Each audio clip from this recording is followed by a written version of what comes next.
Bonjour à tous, merci d'être avec nous sur Canal 7. Bienvenue dans cette édition d'information. Ouvrons cette édition avec la Sierra Leone où, volontaires et mal équipés, les fossoyeurs sillonnent la Sierra Leone pour ramasser et enterrer les victimes du virus Ebola. Une tâche très dangereuse qui n'a d'égal que le courage de ces jeunes volontaires. Suivons ce reportage de nos confrères de l'agence France Presse.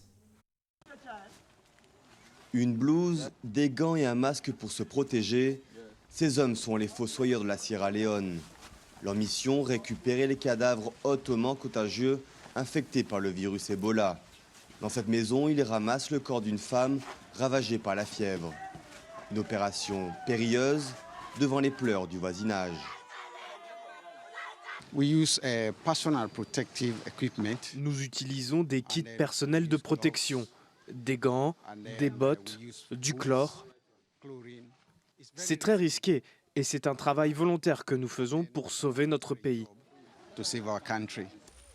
Payés $100 par semaine, ils sont plusieurs centaines de volontaires à sillonner le pays pour empêcher la propagation du mortel virus. Ce village, au nord de Freetown, avait signalé un mort il y a 24 heures. Après avoir désinfecté les lieux, les embaumeurs peuvent enfin ramasser puis enterrer le cadavre. Car même après le décès de la victime, le risque de contamination reste élevé. Nous ne voulons pas laisser des cadavres à l'air libre parce que certains vont dire « Oh, c'est ma mère, je vais l'enterrer parce qu'il n'y a pas d'équipe pour l'enterrer. » Et là, ils touchent les corps. Mais les moyens sont insuffisants et les équipes dépassées. Dans cette clinique de campagne, cela fait 2 jours qu'un cadavre est laissé à l'air libre derrière ces personnes en quarantaine. Et aucun médecin n'est venu soigner la mère de ce jeune homme qui se sent abandonné. Il n'y a pas assez de nourriture. Tout ce dont j'ai besoin, ce sont des médicaments et de la nourriture. Les fossoyeurs mènent jusqu'à une dizaine d'opérations par jour depuis le mois de juillet, dans ce pays qui compte plus de 2700 personnes infectées par le virus. En Tunisie, le président Moncef Marzouki a reçu Ban Ki-moon, secrétaire général des Nations Unies, ce vendredi à Tunis. Les échanges entre ces deux personnalités ont porté sur les prochaines élections législatives et présidentielles en Tunisie, occasion pour le chef de l'exécutif tunisien de donner à Ban Ki-moon des garanties sur la transparence des scrutins à venir. Les détails avec Uriel Abaga. Le chef de l'État tunisien Moncef Marzouki a reçu ce vendredi au palais présidentiel de Tunis le secrétaire général de l'ONU, Ban Ki-moon. Le président tunisien juge que cette rencontre intervient au moment opportun pour renforcer la contribution des Nations Unies au processus démocratique engagé il y a 3 ans en Tunisie. Ban Ki-moon a d'ailleurs salué les efforts consentis par le peuple tunisien depuis la révolution de 2011 baptisée Printemps arabe qui a déstabilisé un certain nombre de pays du Maghreb.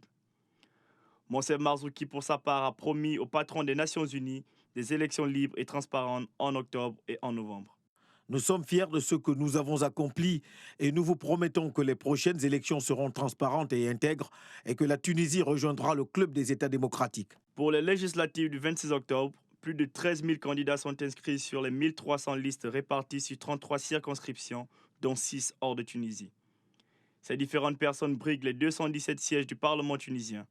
Le 23 novembre, environ 1 mois plus tard, l'élection présidentielle mettra en compétition 27 postulants à la magistrature suprême, dont une femme et des responsables de l'ancien régime Ben Ali. La principale surprise est à mettre à l'actif du parti Ennahda. Pour cause, le parti islamiste n'aura aucun représentant à l'élection présidentielle. Cette formation politique s'engage toutefois à apporter son soutien au candidat le plus consensuel. En Afrique du Sud, le procès d'Oscar Pistorius reprend ce lundi. Reconnu coupable d'homicide involontaire de sa petite amie en 2013, la juge doit maintenant décider de la peine qui lui sera infligée. Or, le code pénal sud-africain ne prescrit aucune peine automatique ni incompressible pour l'homicide involontaire. Reportage de nos confrères de l'agence France Presse. L'accusé est reconnu coupable d'homicide involontaire. Homicide involontaire pour négligence et non meurtre. Ce verdict est tombé début septembre pour Oscar Pistorius. La star mondiale du handisport a tué sa petite amie en 2013 en tirant à travers la porte des toilettes chez lui, à Pretoria. 20 mois plus tard, le procès reprend ce lundi. Il s'agit maintenant de définir la peine. Défense et parquet vont de nouveau appeler des témoins à la barre et plaider pour ou contre la prison avant que la juge ne décide du sort de Pistorius. Le Sud-Africain risque jusqu'à 15 ans de prison, mais il peut aussi écoper d'une simple amende. Pour beaucoup, même si la juge choisit l'incarcération, l'athlète n'ira sans doute pas de sitôt derrière les barreaux. Oscar a été très aidé et encouragé dans sa vie. Que ce soit par son handicap, pour sa célébrité, il a toujours eu des gens qui lui permettaient de s'en sortir en cas de faux pas. Il a vécu une vie d'échappatoire avec la permission de son entourage. Donc je ne pense pas que Pistorius puisse jamais désirer ou accepter d'aller en prison. Je pense qu'il épuisera toutes les ressources et recours possibles pour éviter ça.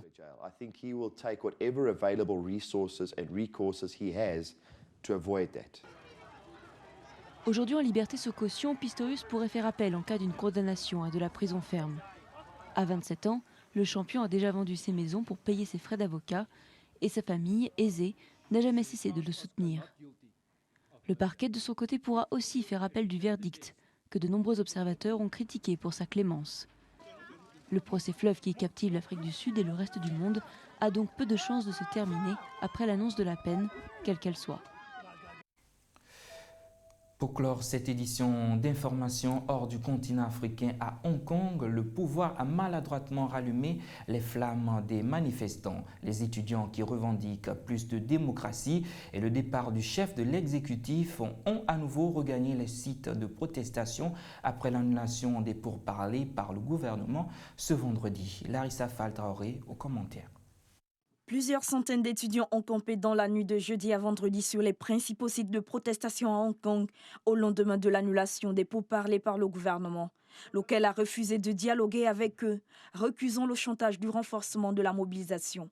Les contestataires réclament entre autres plus de démocratie dans la désignation des dirigeants de leur pays. Dans le même temps, ils demandent avec force le départ du chef de l'exécutif. Je suis ici parce que je pense que la réponse que le gouvernement nous a donnée hier est vraiment ridicule. En ce moment, nos étudiants ont avancé sur les points que voulait le gouvernement, mais la réponse qu'ils nous donnent est vraiment ridicule et brutale. Je ne pense pas que cela soit vraiment respectueux des étudiants. Sur les différents sites de protestation, on pouvait voir des tentes, des douches transportables et même quelques lits installés par les étudiants, montrant qu'ils souhaitent aller au bout de leur mouvement afin que Hong Kong soit un exemple de démocratie pour les pays asiatiques. Le gouvernement n'a pas répondu aux revendications des citoyens, donc nous allons supporter ce mouvement jusqu'à ce que le gouvernement nous donne une réponse concrète. L'annulation des pourparlers a ainsi provoqué un regain de mobilisation après la calmie observée lundi dernier. Les étudiants appellent à de nouveaux rassemblements de masse ce week-end et à l'extension potentielle des sittings afin de continuer de faire pression sur le gouvernement. Voilà ce qui met un terme à cette édition d'information. Merci de nous avoir suivis. L'actualité continue sur votre nouvelle chaîne généraliste et panafricaine Canal 7. Bon dimanche à tous et à très bientôt.